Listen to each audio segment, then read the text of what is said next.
folks, Adam Dupay here, and today we're going to be looking at the pwnable.kr level code map.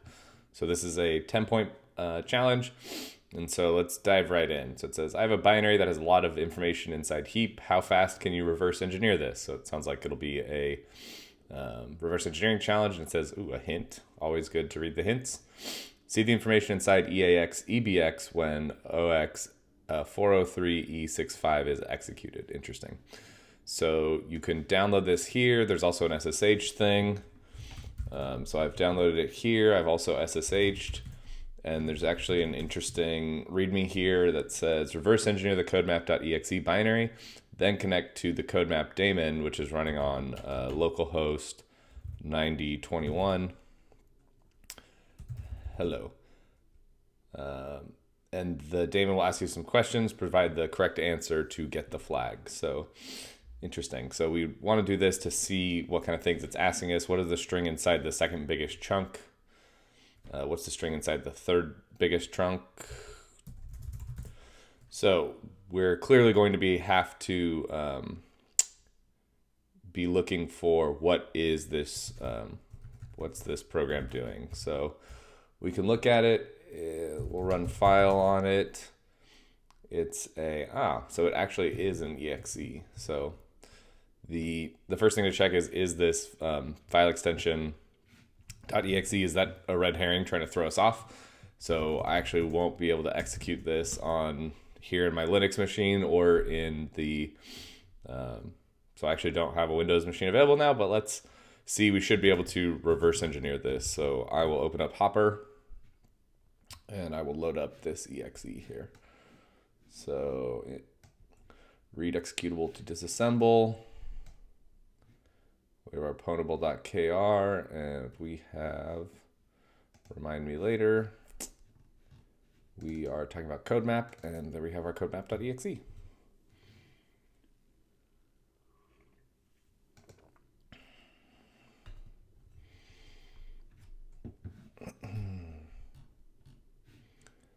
All right. Pretty large program here.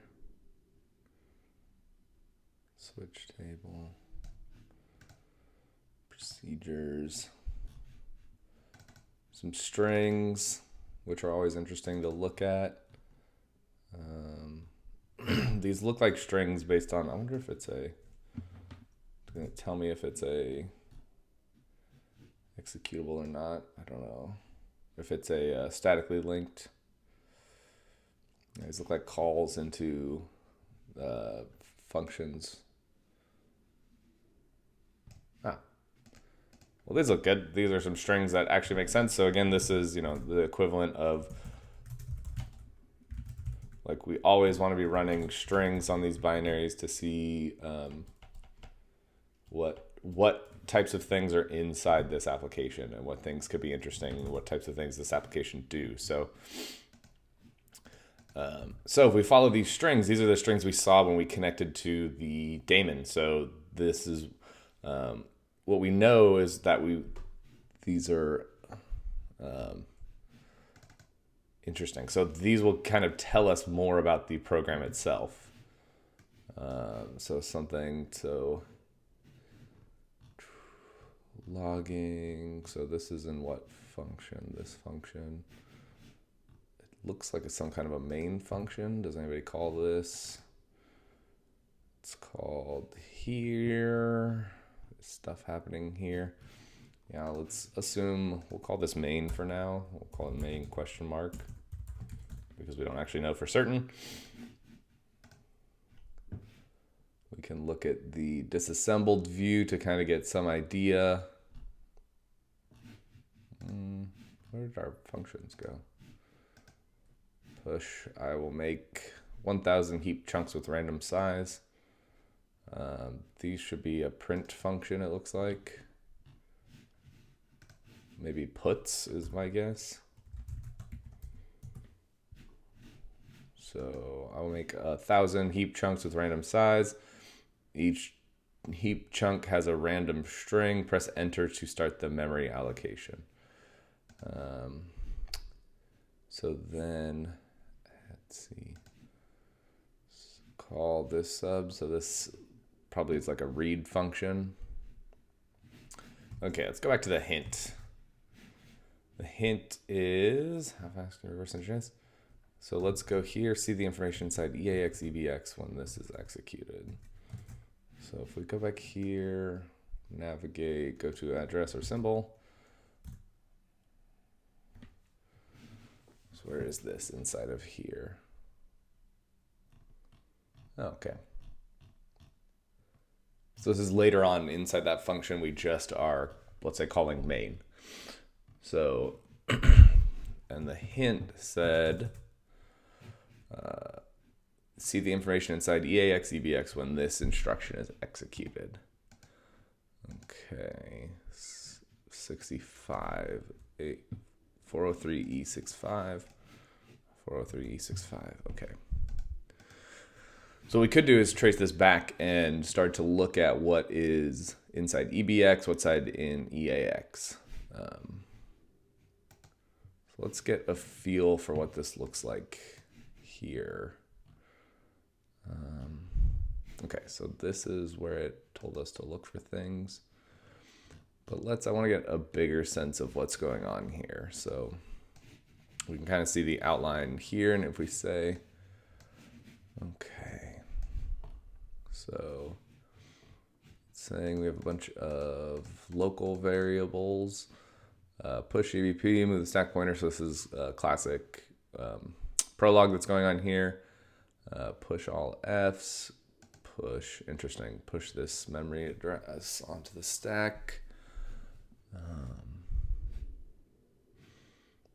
Do some other stuff, push EAX, move that onto EAX. That I believe looks like a canary. Push EAX, subtract 54 from the stack pointer. Move whatever's there onto EAX, XOR EBP with EAX. Interesting. I wonder why they're doing that. Let's see, is that anywhere? It's just a place. Yeah, okay. So this does some setup. This should be interesting. We'll need to maybe dig in and see what this does.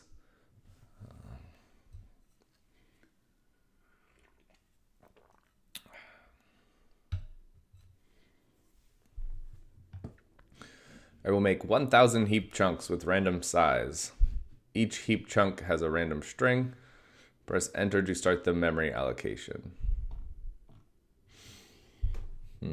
So I wonder if this is breaking I wonder if this is going to end up breaking the random to see how it's generating these random strings. Because it says, when we executed this, it's asking for us, what is a string inside the second biggest chunk? Waiting 10 seconds to prevent brute forcing. Okay. So then this, start, add this, call this. This looks like it's saying press enter to start the memory allocation. Maybe this is like a read type function.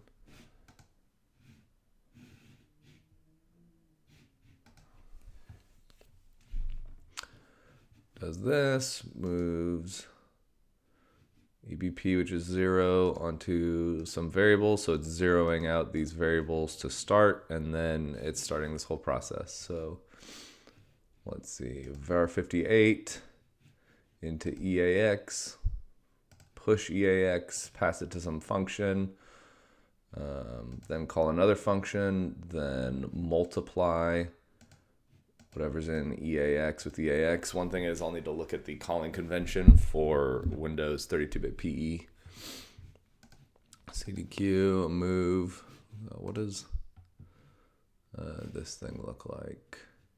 So call that with var58, ESI, call that function, times it by 2710, divide by 539, then call this function with 8 as a parameter to get EDI, and then do something with the stack pointer. That's kind of weird. That should do nothing. If EDI, if the result of this function is not equal to 0, then do some stuff into here. Set where EDI is pointing to 40F2EC. Shift, I think this is a shift arithmetic right. ESI times 2710, 1, 8. If EAX, which is the result of this function, which is the same function here. If this is not equal to 0, deref, take EAX plus 4, dereference that, take EDX, although we have to see what EAXO is the result of this output here. Almost seems like some kind of malloc function. But this is interesting. Temp9, I wonder where this name came from. Temp9 is equal to double dereference ECX, called that as a function. So is this whole thing just to get in ECX, this function here? Oh, maybe, I think we did see something about tables, maybe that. Anyways, call that function, mod it against 18.6AO into temp9, then set temp9. Oh, this must be a temporary variable that Hopper is creating. So temp9 variable 5C, yeah, we haven't used yet. Do this thing with a stack that probably doesn't mean anything. Pass that then to this sub 404 if temp9 is greater than or equal to 10. Interesting.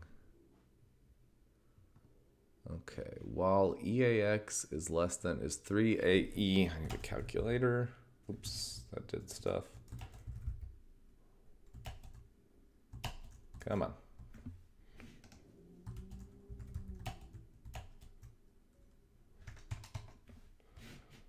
No, thank you, Siri. I do not want you. I would like just a normal, happy calculator. All right, good. And of course I touched things, so it should change this. And okay, just a nice undo gets rid of all of that. So we know that it's telling us that it's going to do this a bunch of times. So it's doing it, what did it say, 10,000 times? So let's see if 3E8.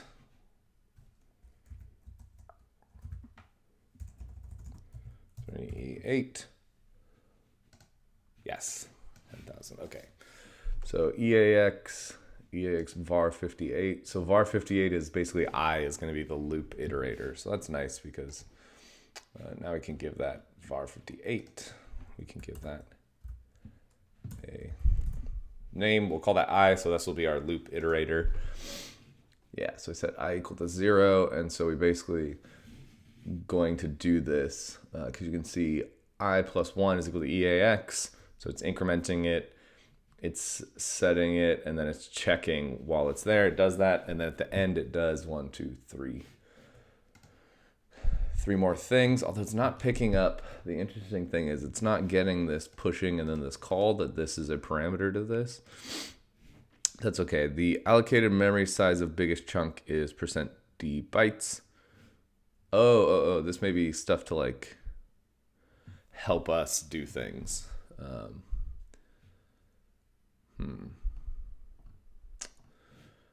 Allocated memory size, the biggest chunk is %d bytes. I wonder if I can run this inside Wine. Do I have Wine installed?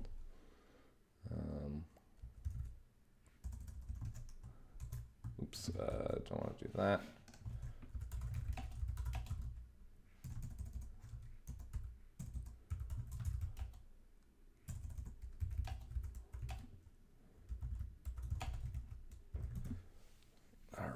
So if we can run this, then we can actually start to try to debug things.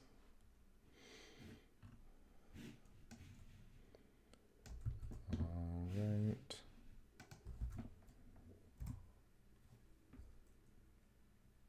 Password. Oh. I'm trying to run this on their machine. All right.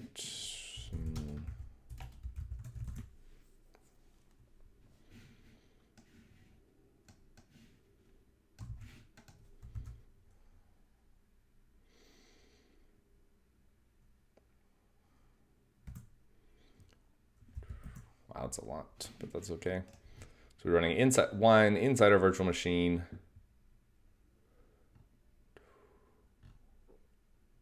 Oh, maybe I didn't want to install staging. Yeah, it's fine. Oh, I can just do wine stable. Okay.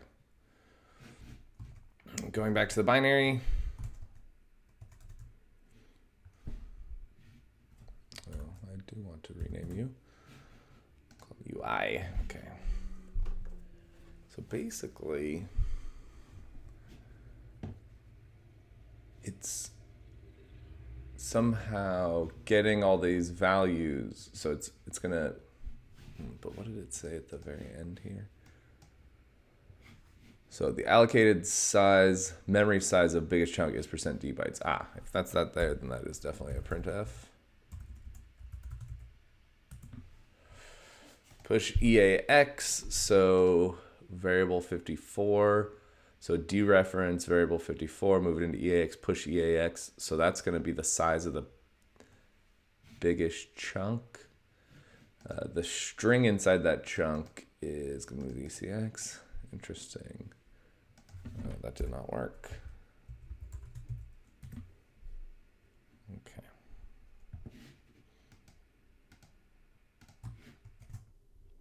All right, so now that Wine has installed, let's look at Wine and try running this. 2.4 is a testing version, blah, blah, blah. So it says, I will make 1,000 heap chunks with random size. That's great. That's exactly what we wanted. Each heap chunk has a random string. Press enter to start the memory allocation. So hit enter. The allocated memory size of the biggest chunk is 99,879 bytes. The string inside that chunk is this string. Log into pwnable.kr to get some answers. Cool. Okay, so this definitely, so let's see if this, yeah, so it says random, but this is when it's basically lying to us because we know that this random is not actually random because why? We're getting the same value every single time. So now we can run it, which is nice. And so this actually tells us that this variable 54 has the allocated size of the biggest memory chunk. So if we trace that back, we should be able to figure out this value var54 is going to be the size of the memory that's allocated. And then var60 is going to be apparently that string that's there. And this makes sense. So if we look up here, var54, so we'll call this size. And we'll call this str. And so we have the size, we have the string. And if we did 65, we'd see, this is where it says, remember it told us about EAX and EBX. So EAX and EBX as the size and the string. Let's see, how could we do this?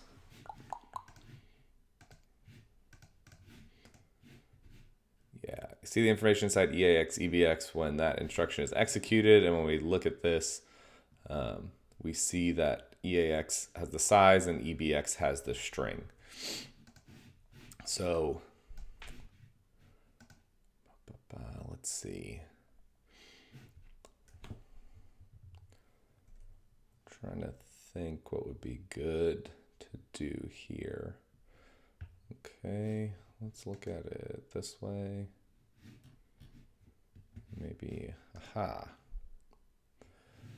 Yeah, so we know this loop. So we can see this ESI has this string of the lowercase, uppercase, and digits. So my guess is that it's pulling from here to get these strings. So at this point, I don't really want to actually reverse engineer this binary where in the sense of doing it statically, I really want to do this dynamically because now I have it executing, it's giving me the output. So remember, the interesting thing is this is telling us this is the size of the largest chunk and the string inside that chunk. Whereas if we execute this, what's the string inside the second largest chunk? And so we know it's not going to be this answer, right? Because this string is in the largest chunk. And the second answer will be, the second question will be, what's the one in the third largest chunk? So we need to figure those out. So my thought process here, what I'm thinking about is essentially there's a few ways to do this. One way would be to statically go through, understand exactly the algorithm and calculate all those 1,000 values that it's actually using. I honestly don't want to do that. That sounds like a huge pain in the butt. So an easier way to do what we want to do, and what I'm thinking about now, is how can I inject, so there's two ways to do it. Either I can debug this binary as it's running in Wine. So use Wine to debug and to output so basically what I want to do is exactly here. Every time I get this size in the string, I want it to print out what the size is and what the string is. And if this was a Linux binary with ELF, I could easily do that with a GDB script. This is not, so I will need to come up with a different way to do this. One way that I'm thinking about is maybe, because I have what I want here, if I can inject code into this function, then I could actually do what I wanted to do. The problem is I'm not exactly sure how to do that in Hopper, because you have to worry about all of the offsets here, but maybe I'll explore that. The other option would be figure out how to debug things in Wine. Well, WinDBG sounds interesting, or WineDBG. Let's go -H. WineDBG launch process is if you're starting with Wine and run WineDBG on it. Attach a running process of WPI. This actually looks like exactly what I want it to do. Launch process as if we're starting Wine and run GDB. Ah, this is what I want it to do. Interesting. Attach to running process of Wine, WPID num, and run GDB proxy to it. All right, well, let's try this. So WineDBG, I actually really would love to use GDB for this. And the command line is codemap.exe.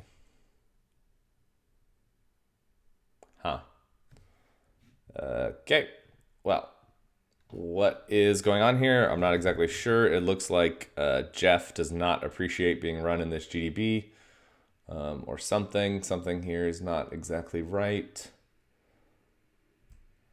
Let's see. I mean, let's just see what happens if I just continue.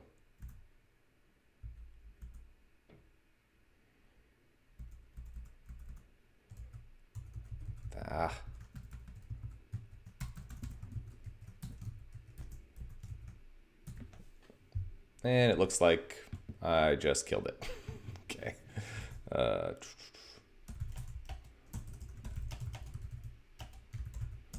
So this is probably a good point to point out that clearly I don't have all the answers, and I don't know exactly how to all these things work. And this happens all the time in a CTF, where you have a Windows process. So how do I actually use WineDBG, which I've never used before? And maybe I can't end up using this, and maybe it'll end up being a pain in the butt. So who knows? Most binaries are several basically the generic backtrace, separate points even decimal code towards a subset. Oh, so I don't need GDB for this. So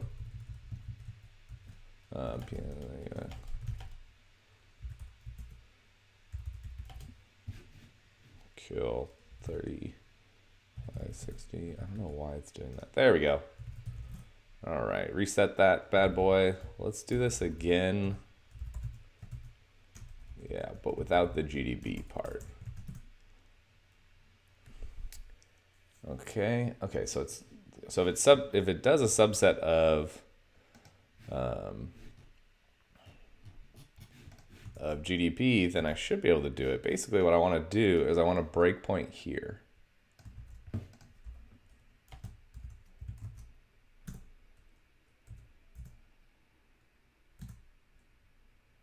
So fix me heap, RTL set heap information. I guess the question is, maybe this binary is anti-debugging for some reason.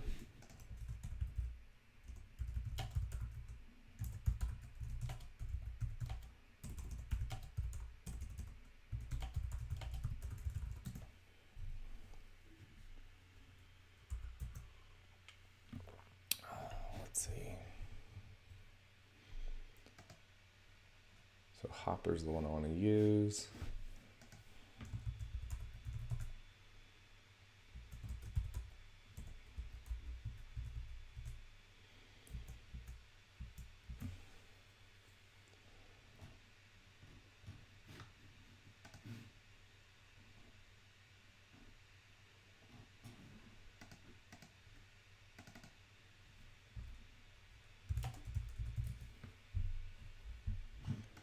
I don't know if maybe this is just being insanely slow or what's going on here.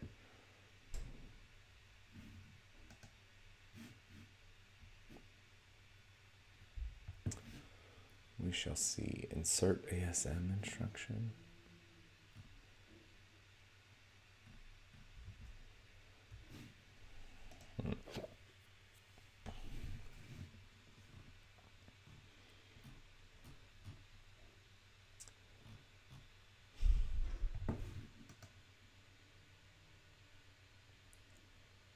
So I'm looking for anything that has to do with, because I know I can modify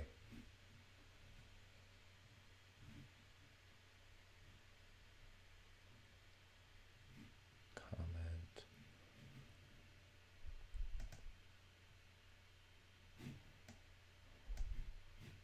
I don't know what that does. The interesting thing, let's see, NOP region, so I can NOP instructions out. Navigate, no, debugger.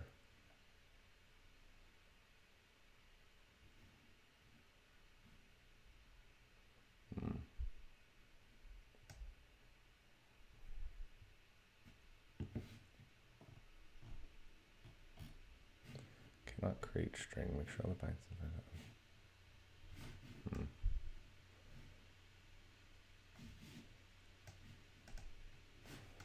Let's see. I want to look up what that does first. Hopper.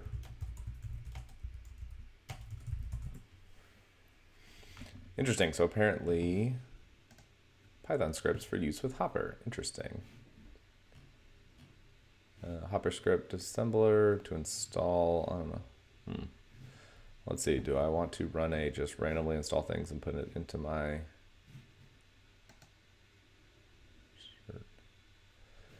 enter destination address? Mark as code. But see, is it going to mess up? Let's see. Annotation. So this is still not doing anything, which is actually the exact same thing that the other. Oh.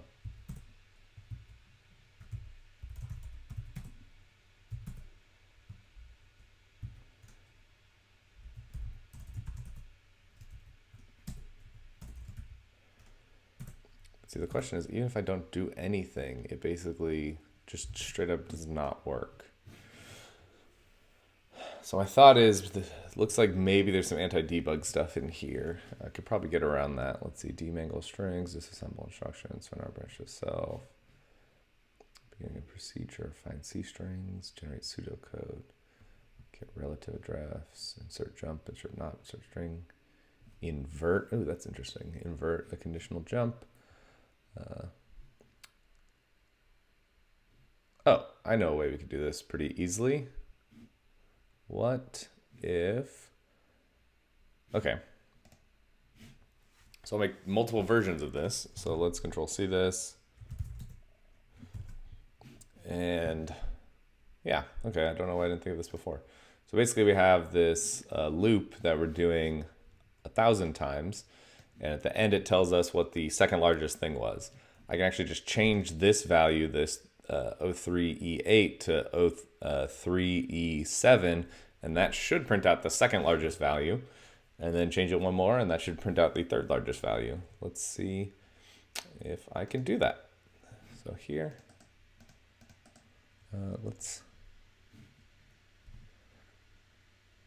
so I think, let's see, I know I can do this in Hopper. I've definitely done it before. I think, what if I say that this is not this? So O3E8. So I want to edit this, modify.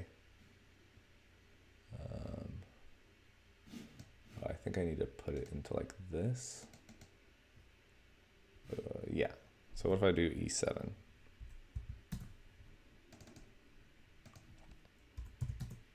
And then we go back here and we say, aha, there's a new instruction. This is code, compare it with E7. So this, now then I want to produce new executable, codemap second. So this should print out the one right before the end. So I should be able to just use my wine and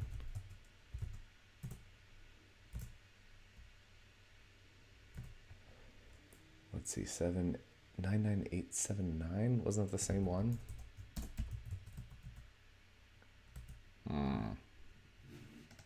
That's not good. So should be comparing EAX to that.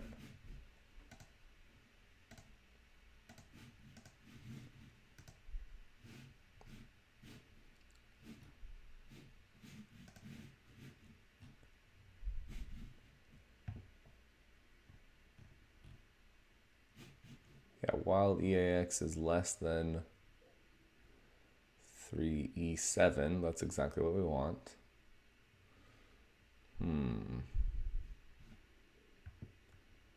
Maybe EAX isn't going incremental. What if I completely change this to like, let's see.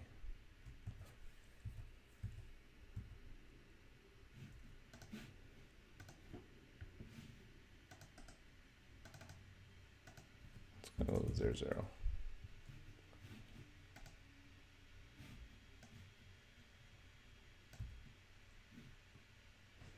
Yeah, 3000 hex, which is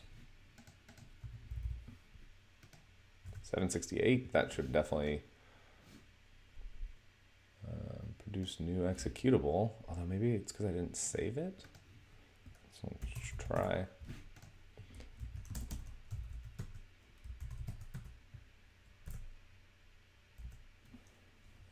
Let's do.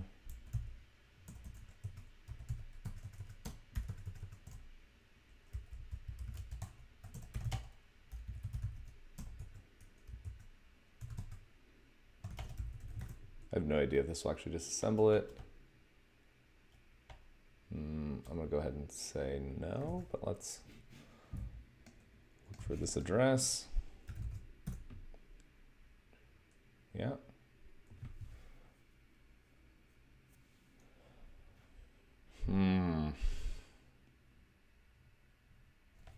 Interesting.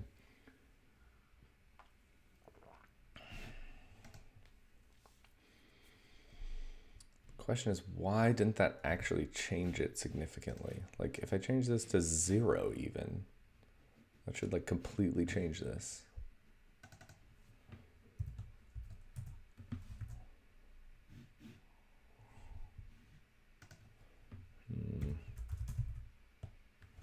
Oh, I want to produce new executable.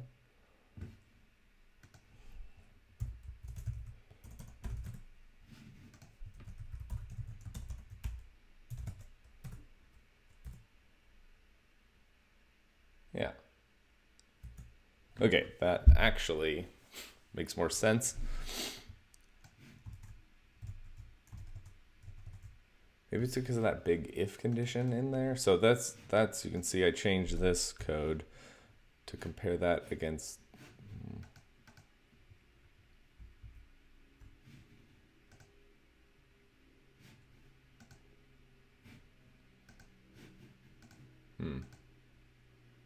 Oh, that turned that into an or. Okay. That's not exactly what I wanted. Oh, I see, the 3 is somewhere else. Okay. Size and that. Okay, good.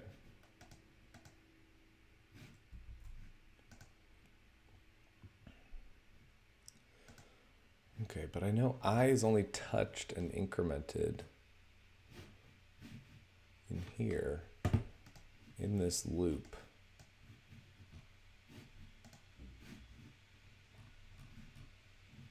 I mean, this I is only incremented once.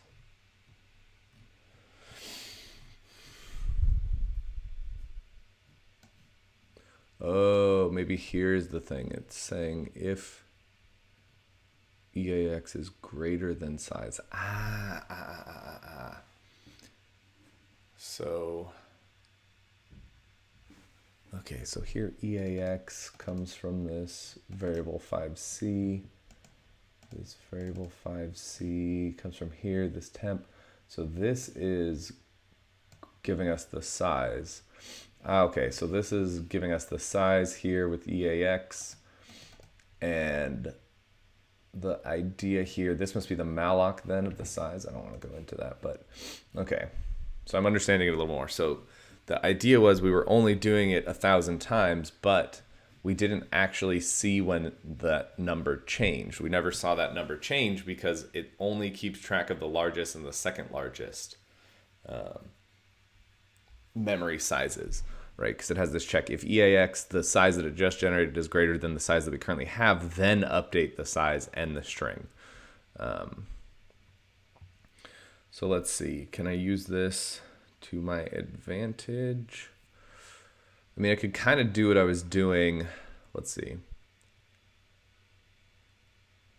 I could do maybe a binary search, like a manual binary search on the 1,000. So do it at 1,000, see what it tells me is the biggest chunk. Do it at, like we already have, do it at 500. Then see if that changes it or not. It should change it, and then I can kind of keep testing. But I don't really like that approach. What I really want to do is just be able to print out all of the size and memory, or debug it and debug those things. So, okay, but this is pretty interesting. So let's see. Okay, temp 39. So what about this EBX, this string? So we know the size comes from here.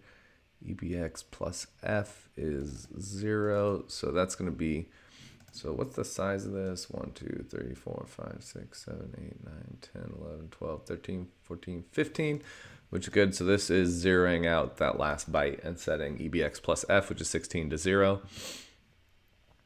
And where is the rest of EBX? So EBX,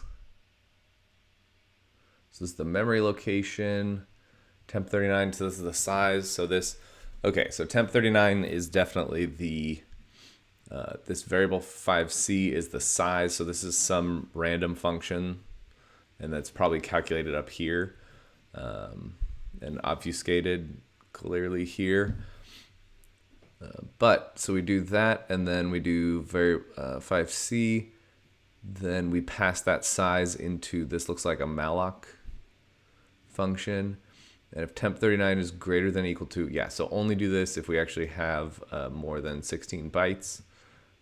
Take ESI, EDI is variable 50, the address of variable 50, which I don't think is ever used so far. So the address of variable 50, and I'm gonna have to look at the actual assembly here because this doesn't really make sense looking at it like that. Variable 50 into EDI, rep, move SD. I actually don't know what these do. I'd have to look at that. Like look in ESI and put something with EDI. ESI, move SW, move SB, XOR ESI with itself to free it. And we'll look at it here. And then load effective address, move EV variable 70. Stack pointer, what's this? We'll see into ESP. That's interesting. So changing the stack. And then calling some function. And what does that look like here? Call some function, mod 3e minus 50. 3e is interesting. Probably this size. ESI plus EBX minus 1. While ESI, oh, okay, so this is probably getting random junk. Getting random letters from here. Okay. Okay, so we have the size. We know where they're keeping the size. Let's see. And what do I want to do? Let's see, could I programmatically make 1,000 versions of this? Yes, I could probably do that.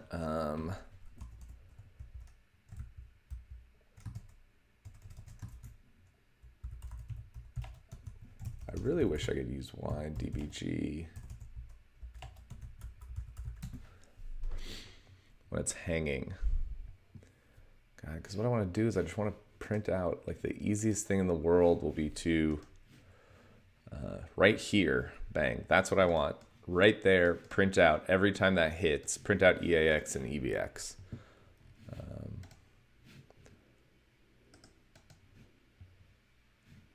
Hangs.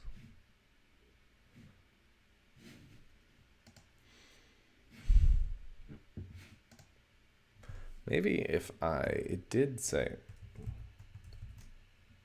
that you could use it. No, okay, I want to do opt wine staging bin WineDBG help, and I want attached to a running process of WPID. Yeah, so I definitely want to. I want to connect to that process.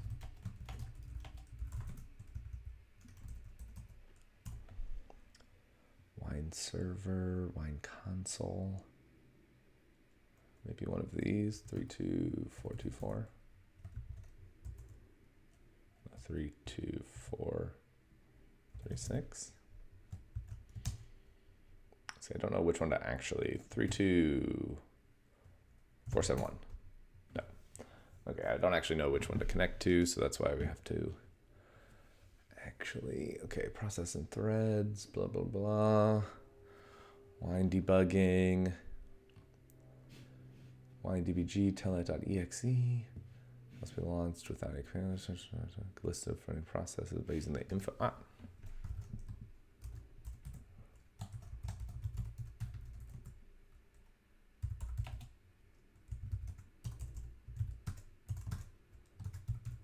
Info process.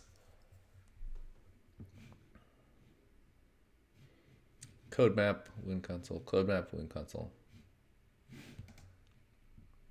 Nice.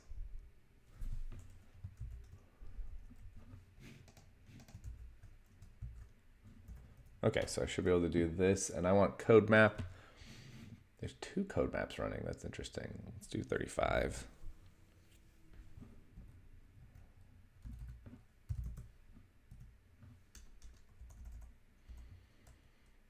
Okay, what about 3F? What number do you want? All IDs are in hex. Okay.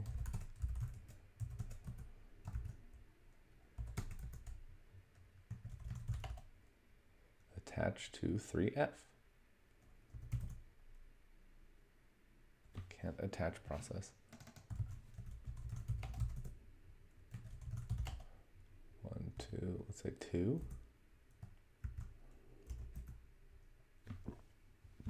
That's weird. Debugger. Startup attached to this. Attaching. I use the attach command, pick up the WPID of the W process. It's a neat feature. I would love to use this neat feature.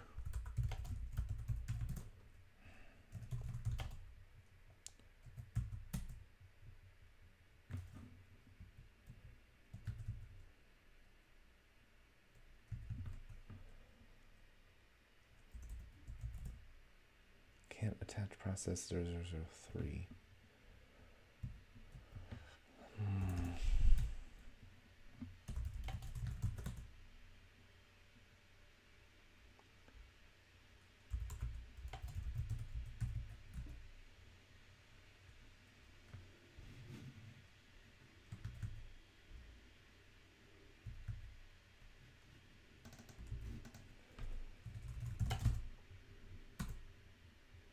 Ah, this is insane. Okay. Sample debugging session. Wine windward. Replay wine windward.exe.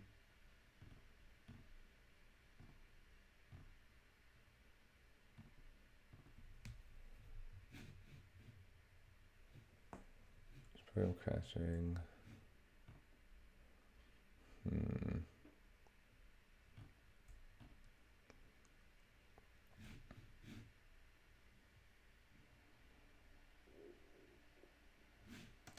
Man, I wish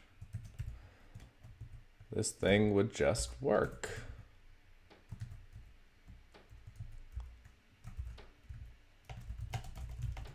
Now, where is this?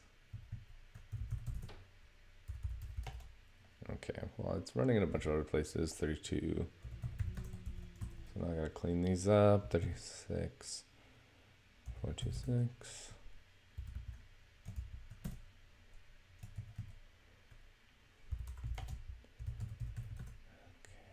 There we go. Okay, so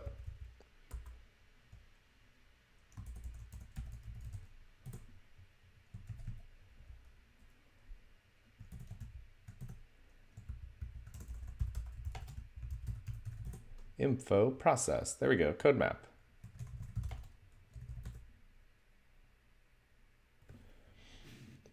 Okay, so it must be something insane. Like if I have to do this and then kind of 102.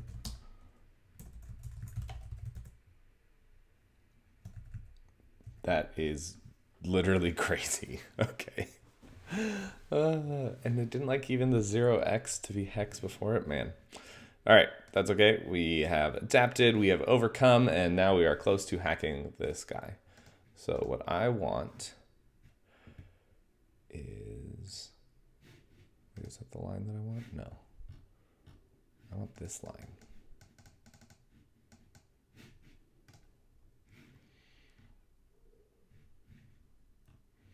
This right here.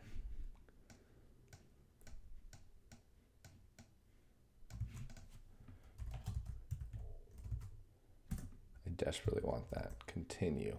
Yes. All right. Print /x EAX.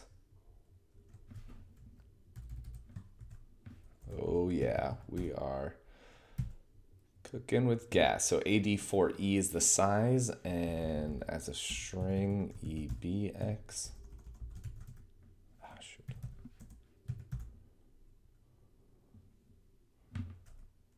Right, okay.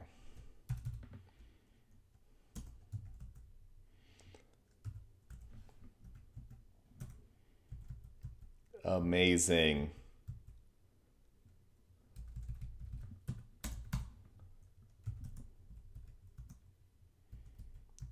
This is great. All right, so I have what I want here. Quit. Okay. Oh, all right. Yes, we are here. All right, so we start this. Let's see if it has commands. Pass and start to commands.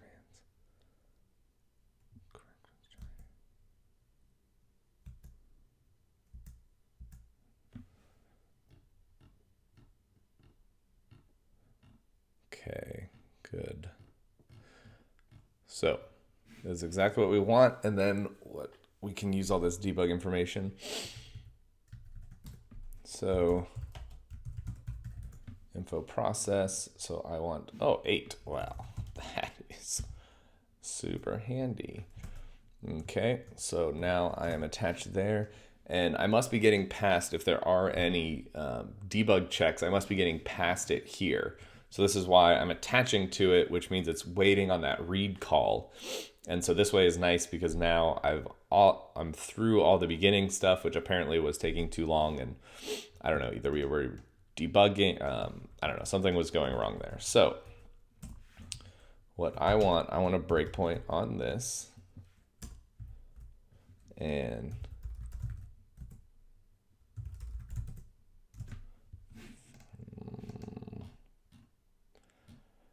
okay, that's all right. Let's see.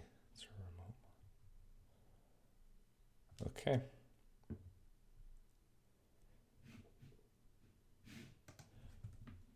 All right, so I couldn't have my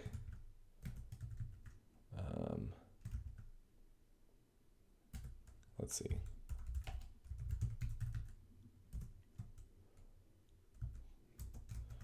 38. So let's see if we can do this.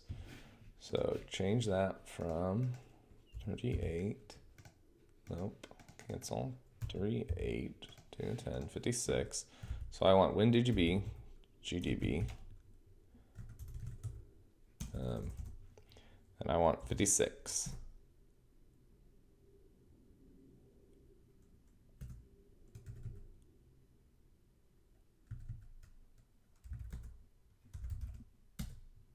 Oh, there we go. Okay, I think I'm here. Okay. Break on this address.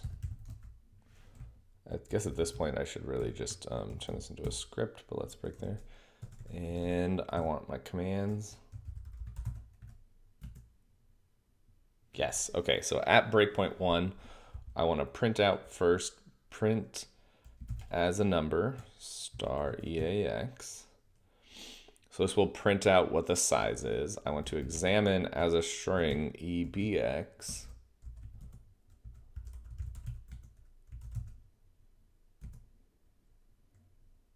I think I messed that up, but let's see what happens.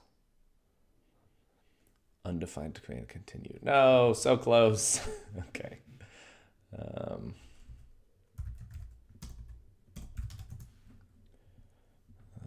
Okay, so now I want to set a breakpoint on that.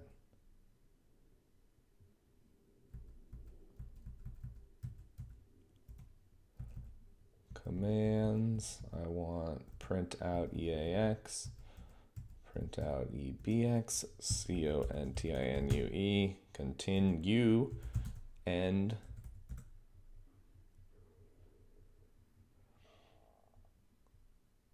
Reason breakpoint? I don't understand.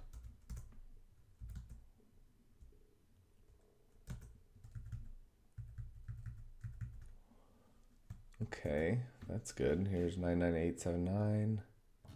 Where's all the rest though? Okay, I'm gonna do this outside of Jeff, GEF, because that is not being helpful. How do I disable?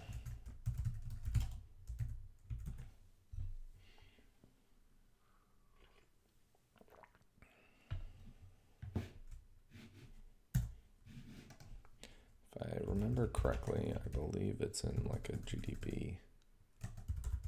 I think it's that one.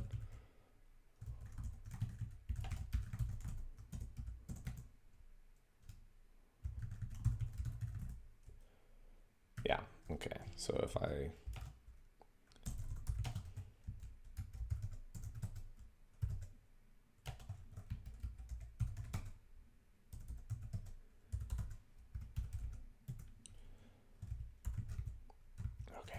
we got this. We are going to get this answer.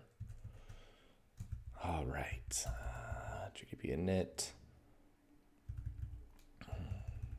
Now I need to find.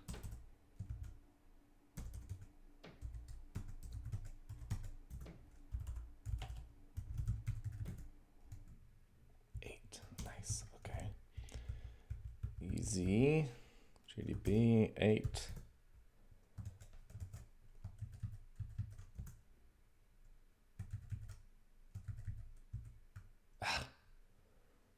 Internal crash, no. Oops, okay. Okay. Oh, let's see, the terminal's messed up. Codemap.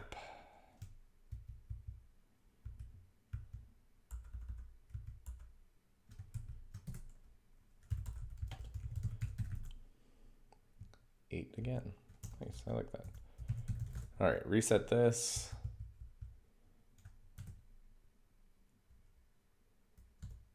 Okay, but why?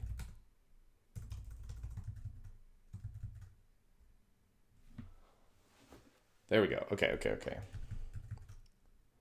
That's good. Okay.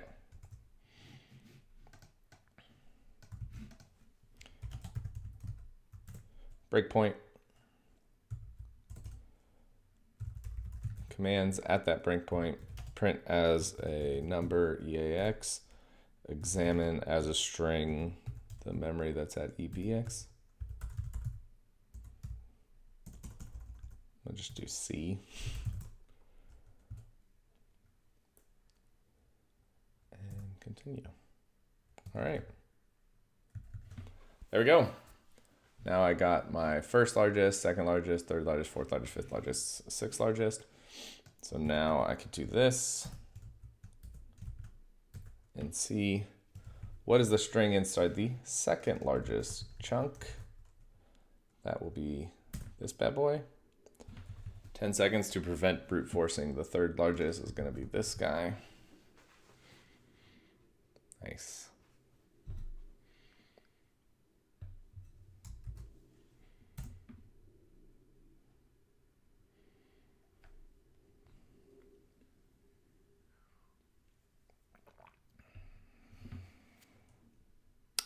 Wrong. The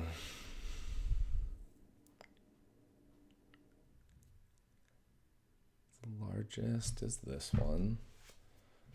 The second largest is this. The third largest should be this.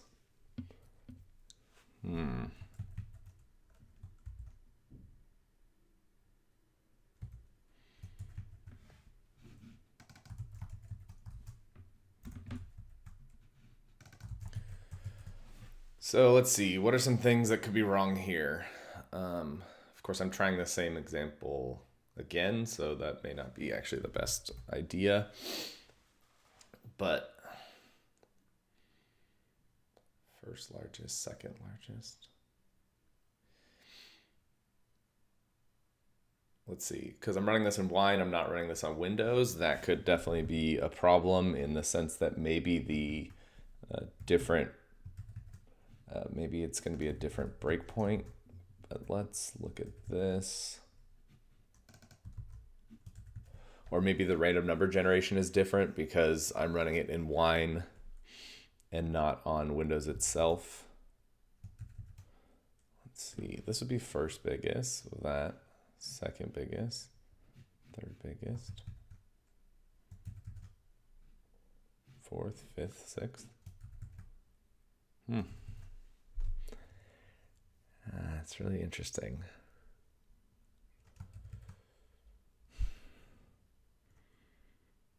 Okay.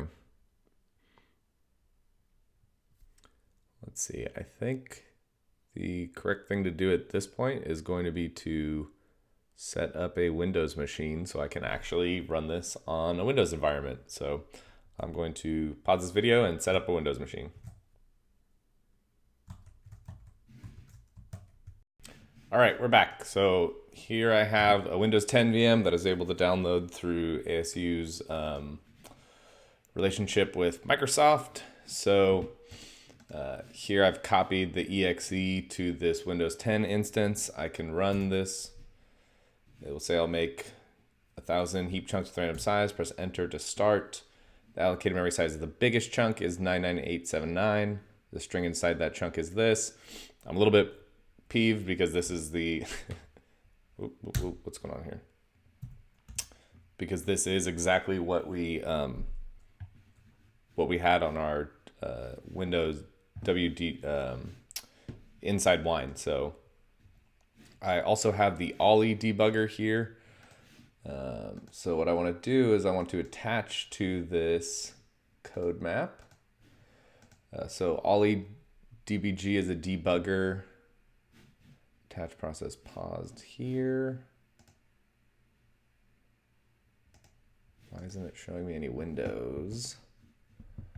I do not know. So I'm not very familiar with Ollie, except I've used it a very few times. Threads, windows, handles, code. What I want to do is I want to do exactly what I was doing before and set a breakpoint on this instruction of 403E67, but I need to figure out how to do this. So I know I'm definitely debugging here. Maybe it's just slow because it's running in a VM.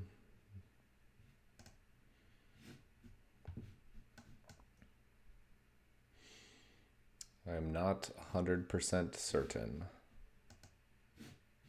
Let's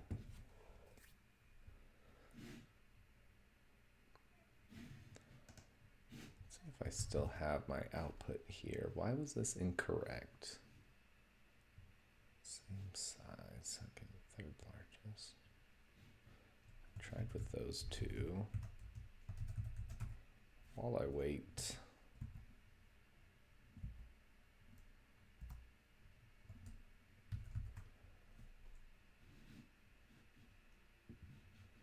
It's the largest chunk, second largest, third largest, fourth largest. I mean,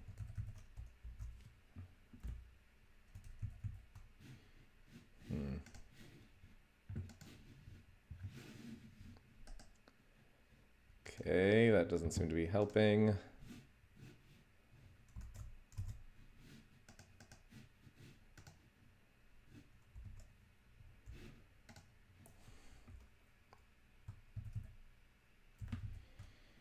It's like the third largest chunk, first, second, third. I mean, this is definitely the string inside the third largest chunk. Okay, we want to run this. To run Ollie. I guess I did. So it's been a while since I very rarely run Windows anymore, so it's kind of interesting. Okay, let's see if I can open it up. Maybe I need to open up the exe and then attach to it. Nah, wrong. How is that wrong?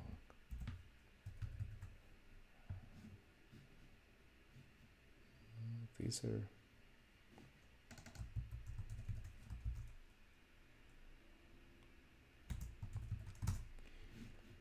I need to run this as admin.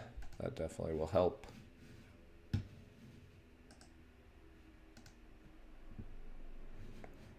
Yes, allow that. File, open, codemap. Oh, I think I am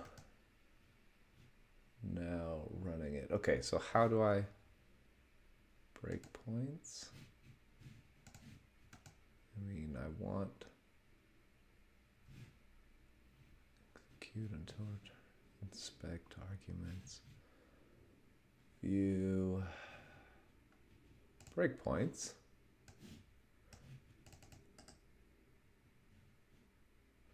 Now, how do I tell this I want to add a breakpoint?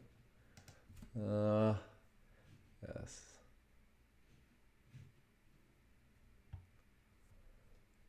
Breakpoint. And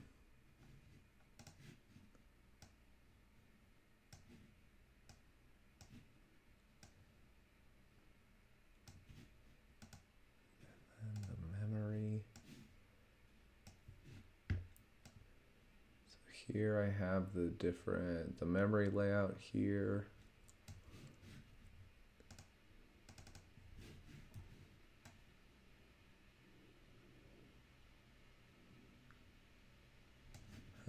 Interesting.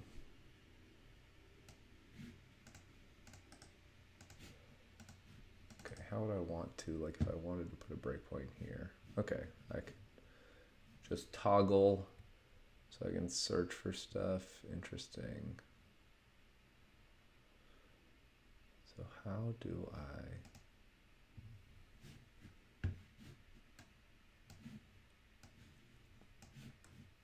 Oh, no, that looks terrible. Okay. Absolute addresses for sure. Analysis, analyze code. Go to expression.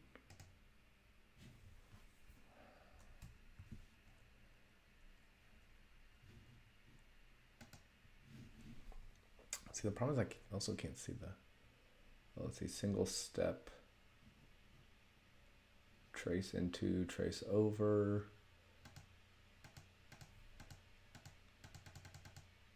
Okay, good. So at least now I'm single stepping the program, that's good.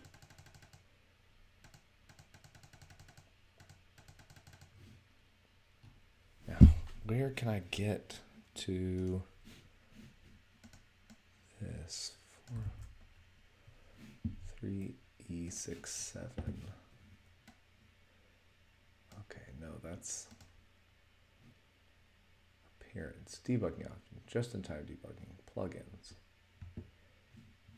Execute until return.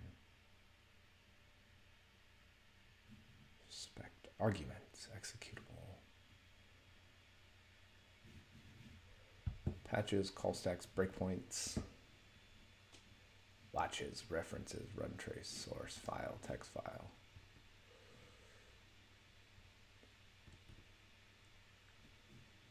Get command.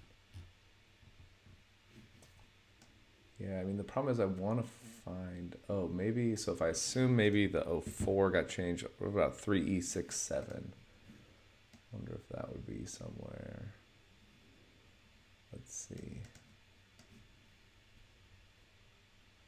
Well, there's 3E9.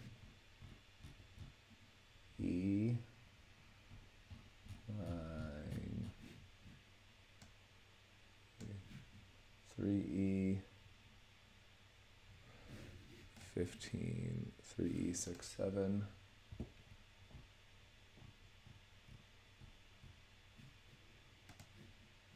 Yep, move EAX. Okay, so that's the breakpoint that I want. So if I right click, I want to dump, search for breakpoint. Toggle.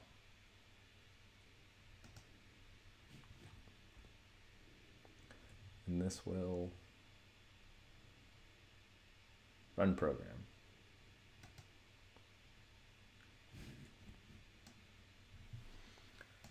Okay, good.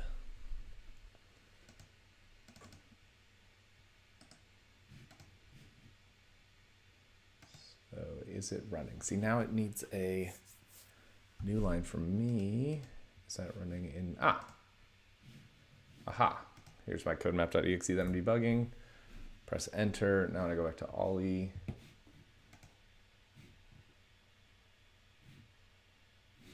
does nothing. Look at that. Okay, great. Now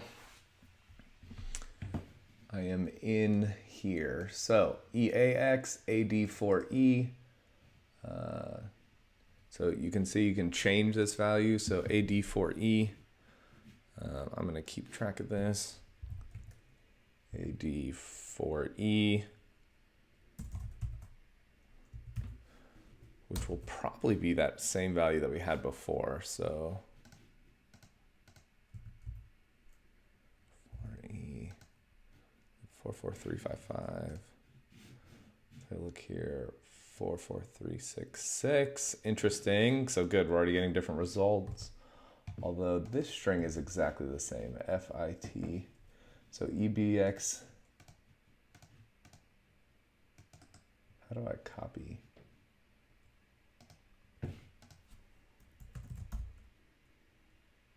That's not what I want though. I want this selection.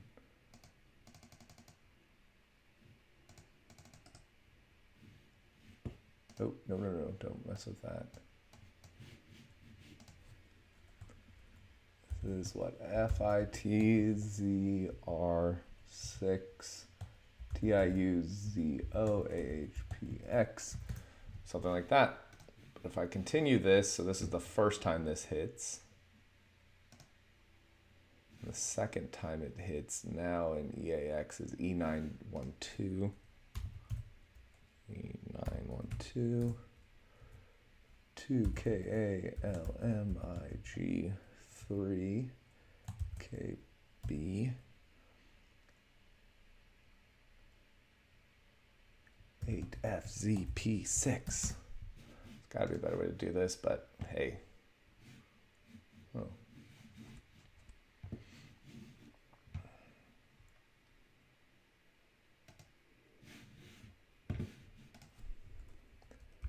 Zero X 176 1. Why is that? 0x17 3F XPPBI 76 PGCXR33D.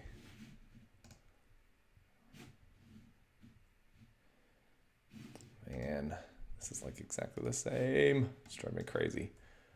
All right, but what is 176 3F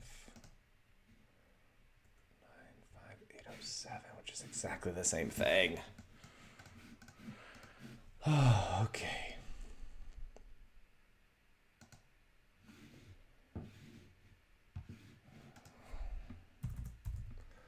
One 8-4 CF NJQIV NYUX7 NCWL lowercase c. I guess it's possible that there is something that's looking if it's being debugged. 1855F ROKVKO IZGMUKRMB.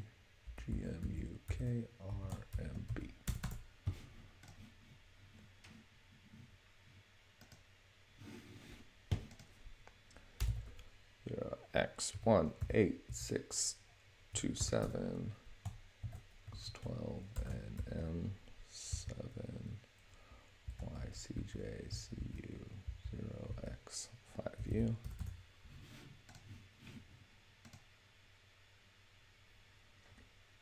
All right. Allocated memory size of biggest chunk is that 82. So this is what this is exactly what I said. Okay.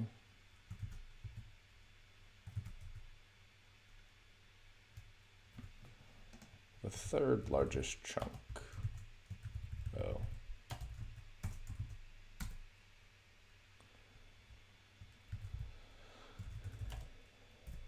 No.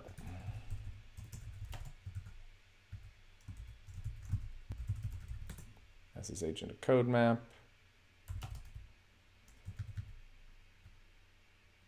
9021.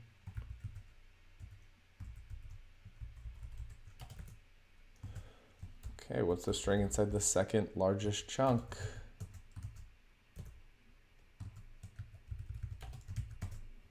If this doesn't work, I will definitely be a little bit upset. I don't understand.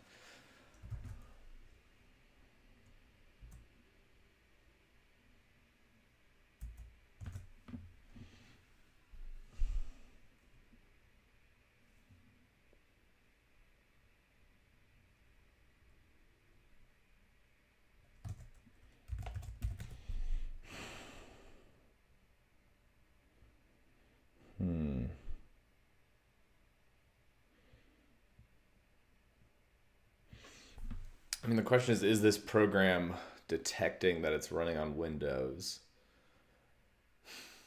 That's something I'm trying to think about.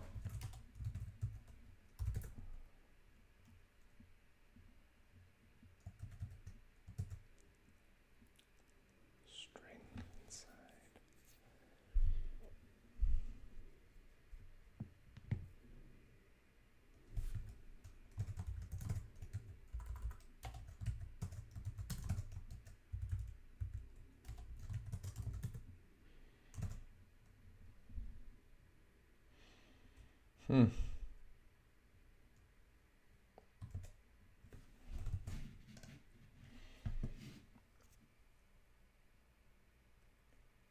This is the biggest chunk. Is this 99879?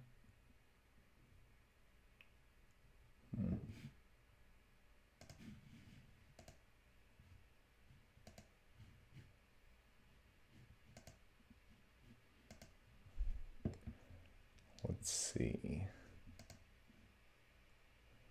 Maybe there's a case where there's multiple of the same. Seems unlikely.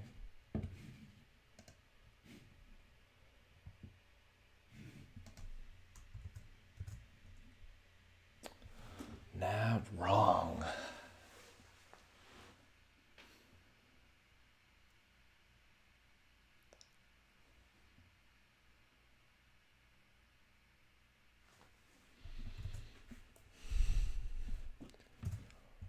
let's see. I mean, maybe.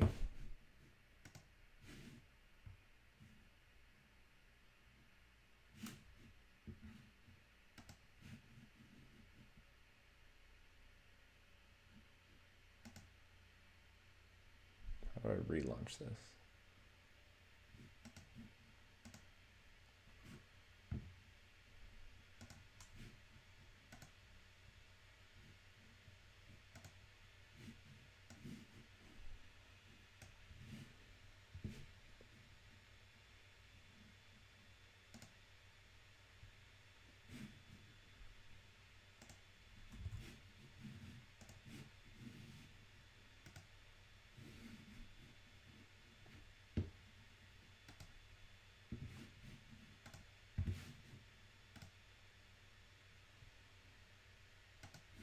Why did my breakpoint went away?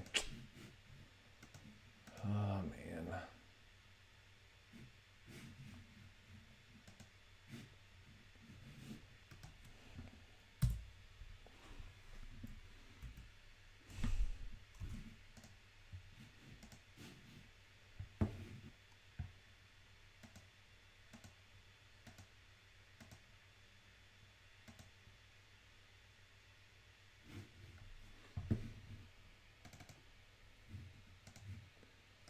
Let's see, how do I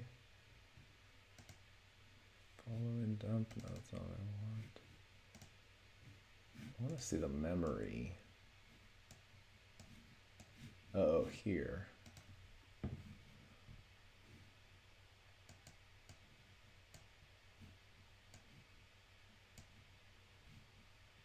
Okay, 1D.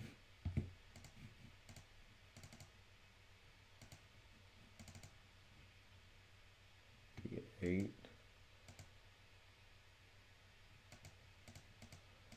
7, 8, 9, 10, 11, 12, 13, 14, 15, 0. Okay.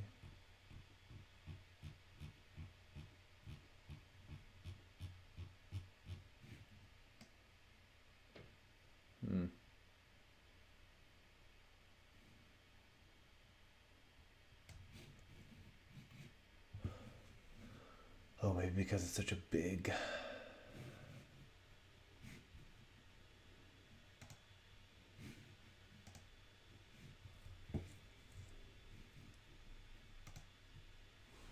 Oh, man, that's so weird.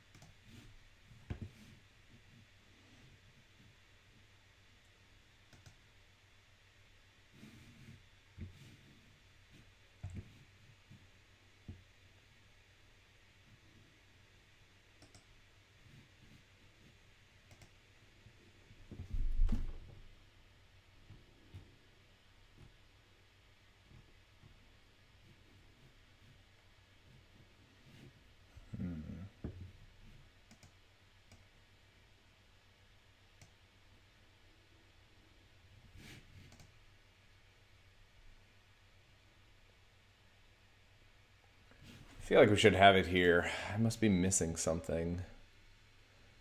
All right, I'm going to pause it for a bit and dig around.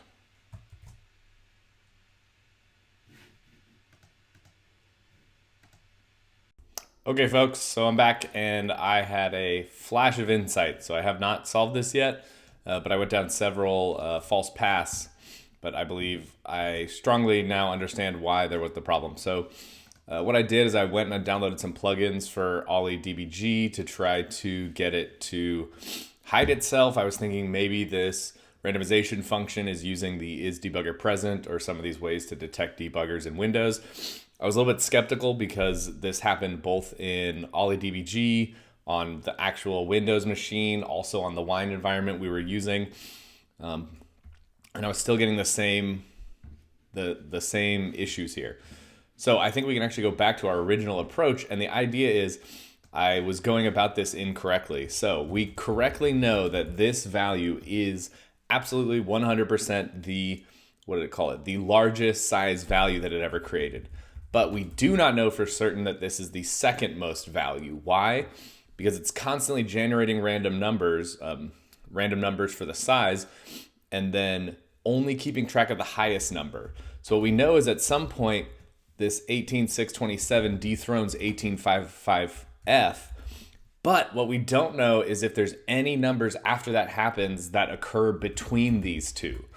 So, and this actually makes so much sense. And actually, I was going back to the, that's fine. Going back to the pwnable.kr level and looking at what it's actually saying. So this is a good instance where the hint is very good. The hint was look at 403E65, which was right before this jump, which outputs, so if you breakpoint right there, output EAX and EBX right there, you will see all of the sizes and strings that it generates.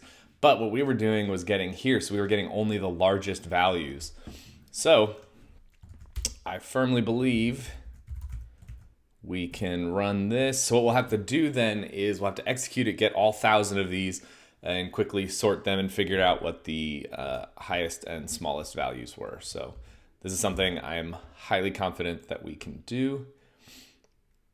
So we do WineDBG info process. Okay, 3A. We'll have to do that stupid translation. There's got to be a better way to do this, but I just don't know what it is, and so we'll do what works. If you don't know what it is, do what works. 58. So now we've got there. Now it's loading everything.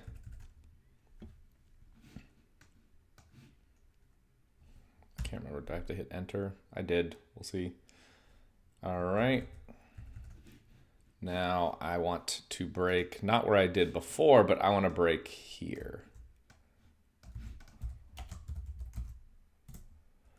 Commands, print /d, $EAX, examine as a string, ED, EBX, and continue and continue. There we go. Beautiful, beautiful, beautiful strings. So there'll be 1,000 of these. I haven't quite figured out the best way it's going to be to extract all these. I mean, this is running in a screen buffer, so I can actually get all of these.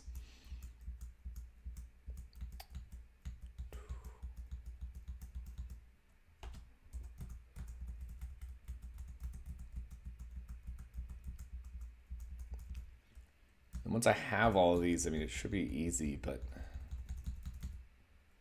let's see. I wonder if there's any way I can get it to like quiet mode.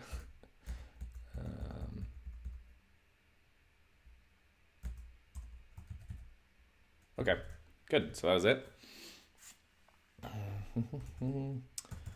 Let's see if there's a BYOB save.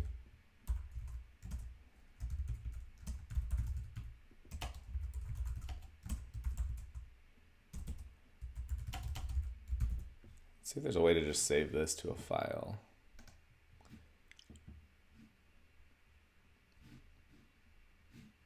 Sweet.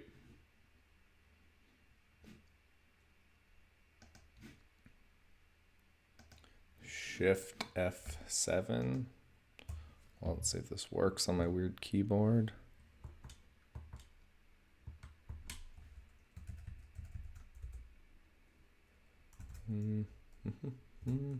Control A tilde. No.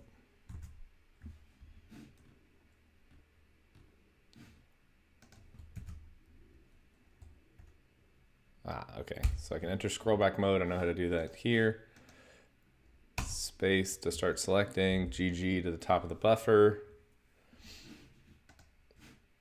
Enter to copy.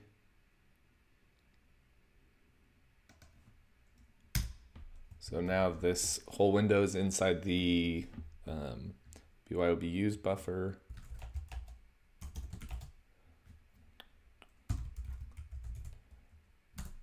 Control A, paste. There we go. All right, and now I have everything here. So now let's open this bad guy up in my teaching pwnable.kr codemap. What did I call this? Dump. This is great. So now I can get here. I can do DBG. So this is actually all the stuff that we want.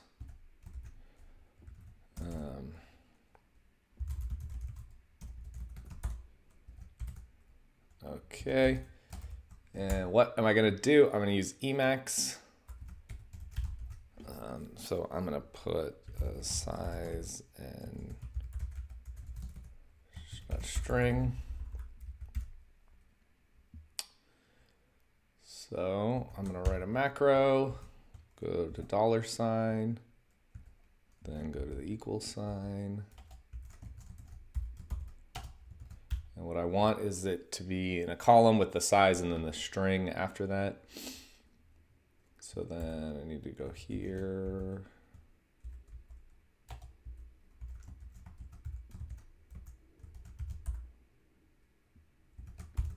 All right, bang, bang, bang, bang, bang, bang. Keep doing this here. Oh, this is so awesome. And I can use the Emacs, but I'm just going to keep holding it down. I can actually see the lines. I'm at 100. It probably won't be exactly 1,000, I think, because it had a check where it needs to be at least 16 size. So there'll be some that are less. Actually, we will do that. Let's see. Yeah, I'm only 22%. So I think it's.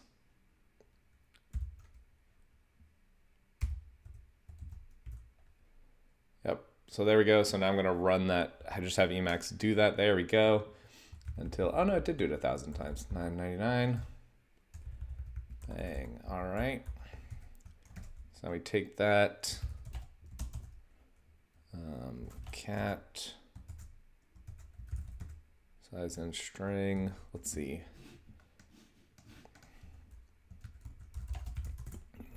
Sort lines of text.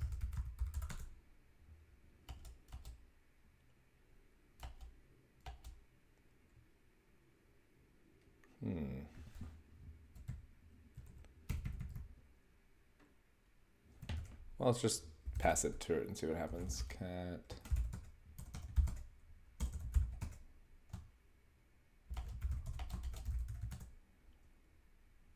Yeah, that's not working correctly.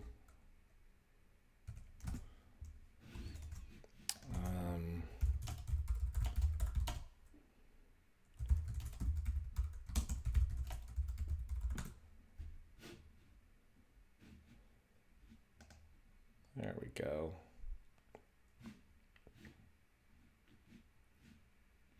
Okay, pause.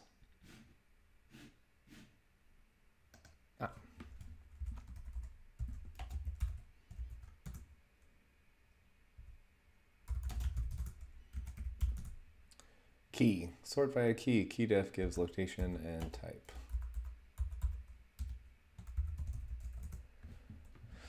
F is a field number in both our origin one, the stop. I think sort. I also need it as with a -n to be numeric sort. There we go. And now we can see that we were definitely incorrect. So we had the correct. This is the largest. This is the second largest, but the third largest is TCK. So let's verify that that's correct and hopefully get that sweet, sweet flag. All right, waiting 10 seconds. Whew. Okay, well, I guess maybe I'm getting slightly ahead of myself, but you can actually see, let's see, where's this one? RO, then NJQ. Yeah, so there definitely is one in between those.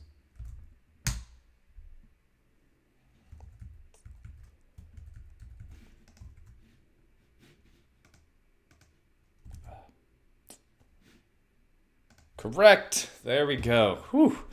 Thought I was going crazy. Okay, log in. And I'm super excited. Well, this one took a long time, and oftentimes that. So this is actually, I think, a good example of a case where you can see that I had to go down different code paths, and I ended up getting stuck. I thought, well, maybe the Windows wine actually isn't correctly emulating the environment. So I had to install Windows, try debugging in Windows, got the same result, and then that's when I realized going down that path was not the right way to go. But this is what happens sometimes. This is why, when you're doing these CTF challenges, you have to make kind of a lot of different paths. And especially in this one, it took me a long time because this is something that I'm not a huge expert at reverse engineering Windows binary. So that definitely took me a while. I didn't even have the environment set up. So thanks for watching, and I will see you next time.